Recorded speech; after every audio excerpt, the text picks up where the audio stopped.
Welcome back to the Dershow. We got a lot of really good reaction to yesterday's July 4th special podcast where I went over the founding documents of American history, the letter from George Washington, the Declaration of Independence that still sits behind me, and other letters and books and documents founding the country on July 4th. I enjoyed doing it, and apparently, you'll see from some of the letters later, lots of other people enjoyed it as well.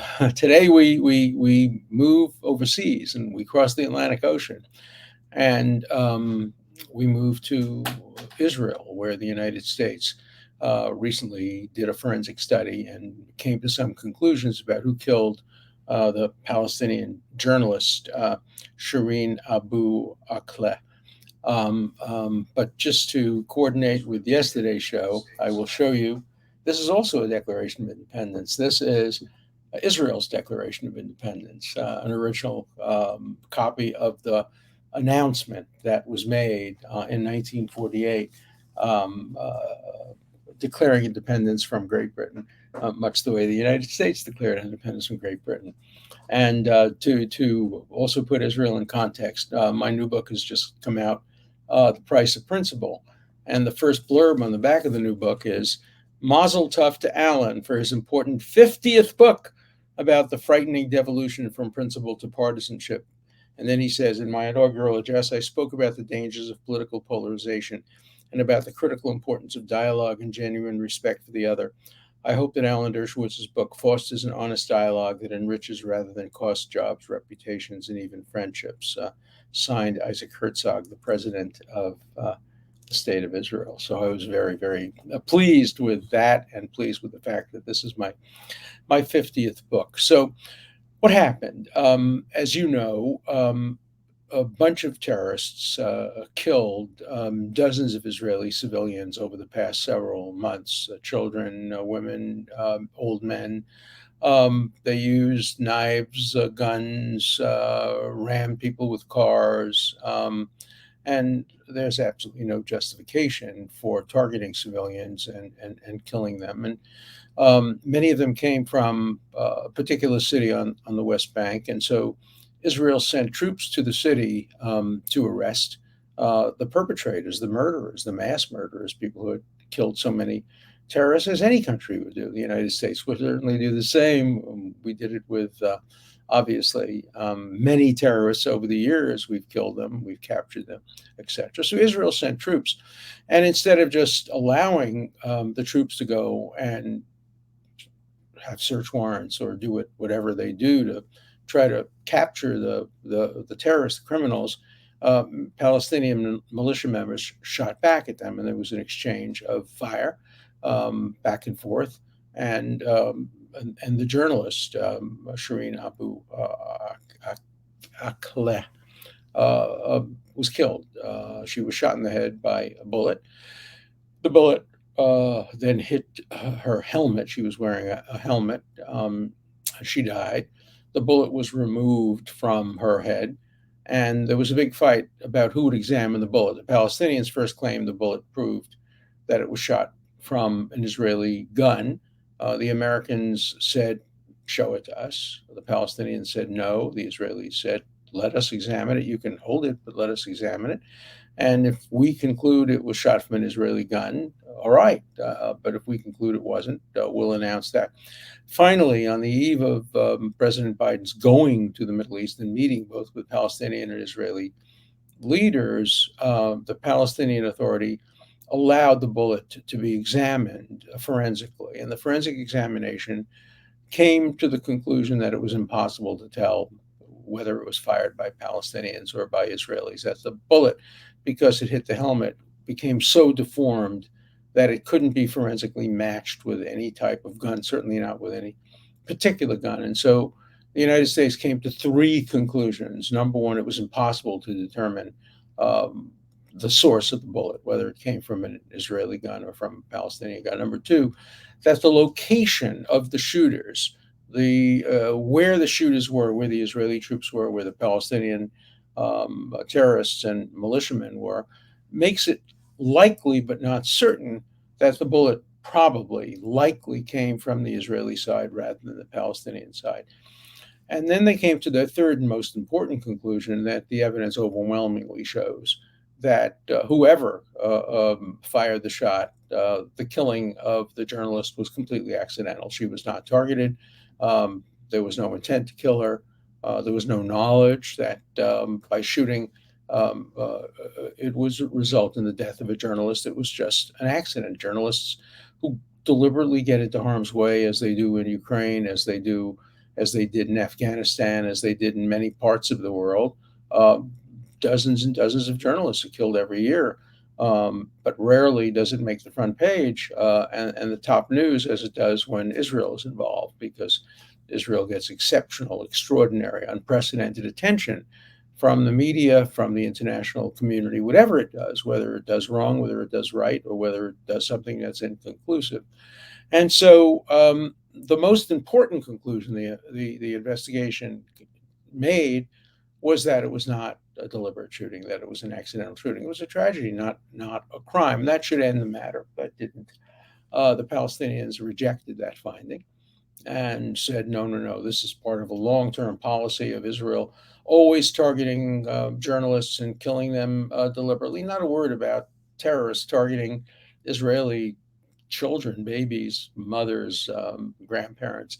Not a word about that, but the claim that Israel targets Palestinian journalists. That's obviously not true. There's no evidence to support the claim that they ever targeted, and nobody's ever proved it, and nobody's ever even presented any evidence of it. But that evidence is not important to the Palestinian leadership. They will always blame Israel for everything. They blame Israel for not having a state when Israel offered them a state in 1948, 1967, 1990, 2000, 2001, 2005, 2008. They turned it down every time. The Palestinians don't know how to take yes for an answer, yet they blame their lack of statehood on Israel. The Kurds have never been offered a state. The people of China who have been discriminated against because of their Muslim faith have never been offered independence, but Palestinians have. But in any event, they blame it completely on Israel. This will make Biden's trip to the Middle East a little harder, because he's going to get a lot of criticism for the American study. Now, nobody claims the American study was biased or fair, and I think the people who did the study, it was announced by the State Department, are perfectly happy to show journalists and the Palestinians their sources and the information. There are no secrets here. There's no national security involved. It's a forensic examination. And the forensic examination concluded that there was no evidence whatsoever that the shot was fired deliberately. To the contrary, the evidence is overwhelming that it was just an accident and that it could have happened. And of course, the real cause of it, putting aside the forensics, the real cause, of course, is the fact that Palestinian shooters, militia people, terrorists, didn't allow Israel to engage in a proper arrest and shot back. Imagine the context of an American situation. Let's assume there is a terrorist hiding out in downtown Chicago, having shot 10 people, and the police go in to try to arrest him, stop him, and instead of the local folks in Chicago, say members of the Crips or Crits or some, instead of them allowing the police to go in and arrest the suspect or interrogate the suspect, they begin to shoot at the police, and the police shoot back. And in the course of that exchange of fire, a Chicago Tribune journalist who happens to be covering the event and purposely put herself or himself in harm's way gets shot and killed. It really doesn't matter whose gun the bullet came from. The people who shot at the police are at fault. By the way, that's the law as well as morality. Under the felony murder rule, which I taught for 50 years, if you have an exchange of fire and felons shoot at police officers, and the police officers shoot back, and in the course of that fusillade, a police officer accidentally kills an innocent civilian, guess who's guilty of felony murder? not the police officer, but the criminals who fired at the police, causing the police to fire back. That's the law of felony murder. There's a case in Pennsylvania called the Red Line case, which is one of the leading cases on that. But there are cases all over the states that make the same ruling. So, under American law, under the law of almost every other state, those who start the felony of shooting at police are responsible for the death, regardless of whose gun the fatal bullet came from. So you would think that would end the matter, but it hasn't ended the matter, and it won't end the matter. The Palestinians simply will not accept the conclusion of the United States. They can't point to any evidence to the contrary, but again, evidence is not what's necessary. So I think President Biden's trip to the Middle East will not be as productive as it could have been, but for this tragedy. And it is a tragedy. And I would hope that President Biden would speak to both sides and tell the Israelis, look, even though this wasn't your fault, maybe look hard at your rules of engagement and see whether there's anything that can be done to avoid the possibility of this ever happening again. That would be a good thing. Nobody wants a journalist to be killed. Nobody wants an innocent person to be killed. And then he has to turn to the Palestinians and say, you gotta stop terrorists from coming into Israel and murdering civilians. And you have to stop terrorists in Jenin and other places from preventing Israeli police and Israeli armed forces from enforcing the law, which they're entitled to do to stop terrorists. And you certainly have to stop your pay to slave policy. Today, the Palestinians essentially pay terrorists to kill Jews. They offer them money, they offer the family money, they make heroes out of them, they name streets after them. That's called inciting terrorism. That clearly is something that contributes mightily to the terrorism around the world. Imagine how we would feel if terrorists who targeted the United States were paying the terrorists to do it and rewarding them. And if they were killed, as many Palestinian terrorists are in the course of killing Israelis, their families are rewarded. They're given homes, they're given money, they're paid stipends, their posters are made of them, streets are named after them. That only will increase terrorism. Now, some people call it a cycle of violence. It's not a cycle of violence. It's a one-way street. It's not a cycle. It's a straight line. Palestinians cause the violence. They are the ones who engage in terrorism. As Benjamin Netanyahu once said, and he was absolutely correct when he said this, if the Palestinians put down their arms, there would be peace. If Israel puts down its arms, there would be genocide. Does anybody doubt that?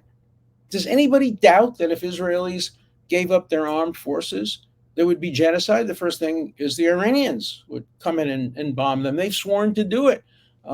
Palestinian terrorists, Hezbollah, Hamas, they all have sworn the destruction of Israel. None of them want a two-state solution. They don't even want a one-state solution. They want a no-state solution. They don't want there to be a nation state for the Jewish people. It's okay to have a Muslim state of Palestine, which is governed by Sharia law. Israel isn't a Jewish state. It's the nation state of the Jewish people. There's a difference. It doesn't operate under Jewish law. Halacha, Jewish law, isn't the governing principles. Israeli law is based on American law, German law, Roman law. It's a system of law, much like the American system of law. Is it inspired by religion? Thou shalt not kill is in the Bible. And yes, the Israelis have a law of murder. So does the United States. So does the Palestinian Authority. So, it's so complicated and so difficult. And the idea of calling it a cycle of violence when it all starts with terrorism from the Palestinians. Look, just go back in time to 1947, when the United Nations proposed the division of what was then mandatory Palestine controlled by the British into a tiny little state for the Jewish people, tiny state just on the coastline. Even Jerusalem was not going to be part of Israel. It was going to be an international city. And the rest of the arable land of all of the mandate would go to a Palestinian state, the second Palestinian state. There already was one. It was called Jordan, which is comprised primarily of Palestinians. So the Palestinians said no. The Israelis said yes. They would have had a state. Then they would have had a state in 67. Then they would have had a state in 90. They would have had a state in 2000, a state in 2001, a state in 2005, 2008. They could have a state today if they just sat down and negotiated. The new prime minister of Israel is a liberal who would love to see a two-state solution, but the Palestinians have never accepted any conditions for a two-state solution. And so it continues. And the manifestation most recently of this unwillingness to compromise and accept truth has been the unwillingness of the Palestinian to accept the conclusions by the United States. Every American should be insulted. Every American should be upset that the Palestinians, to whom we give so much money every year, refuse to accept the conclusions of an American forensic examination announced by the State Department. But that's the way it is.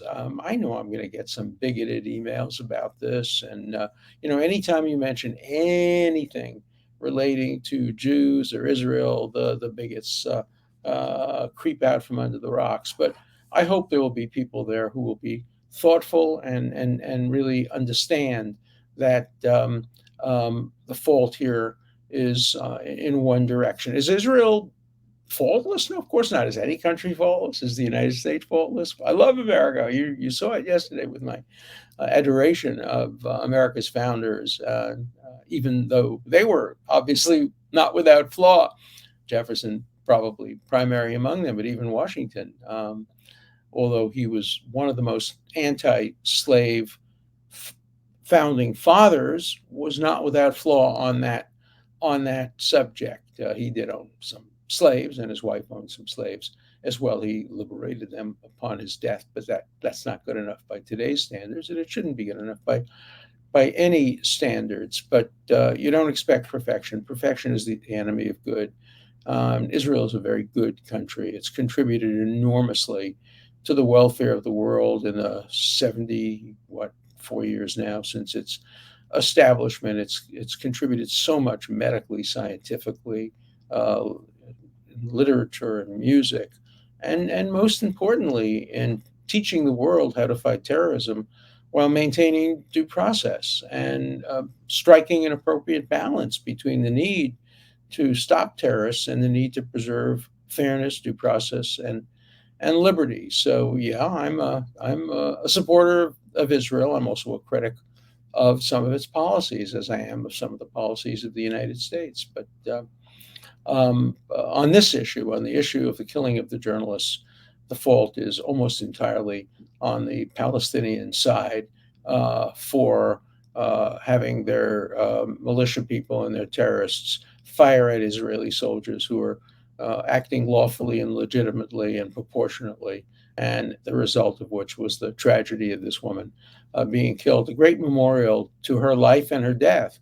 would be if the Palestinians would stop encouraging and inciting terrorism, and then we would have fewer and fewer deaths, including fewer deaths of journalists. So let's turn now to some of the letters from yesterday, and yesterday's letters are quite remarkable because they actually contain some praise. I mean, mostly the letters are, you pedophile, you Jew, you this, you that. Either we can't listen to you because you voted for Trump, or because you defended Trump, or we can't listen to you because you voted for Biden. Nobody wants to listen if they don't agree with everything you've done. Today, it's a little different. And let's see what some of these letters have said. Okay, here's an interesting one. Thank you so much, Professor, for sharing your treasures with us and for exuding your love of country on the 4th of July. I also appreciate your reassertion of putting principle above politics. That's my new book. That is the essence of productive discussions and debate that keeps the U.S. strong. A rare, praising letter. Ms. Dershowitz, happy July 4th. You are one of the few people that understand the American constitutional history and how a republic should function as it's meant to function. Caveat, defending the U.S. Constitution is no doubt making you a lot of powerful enemies. I have to tell you, today, defending the Constitution can get you canceled.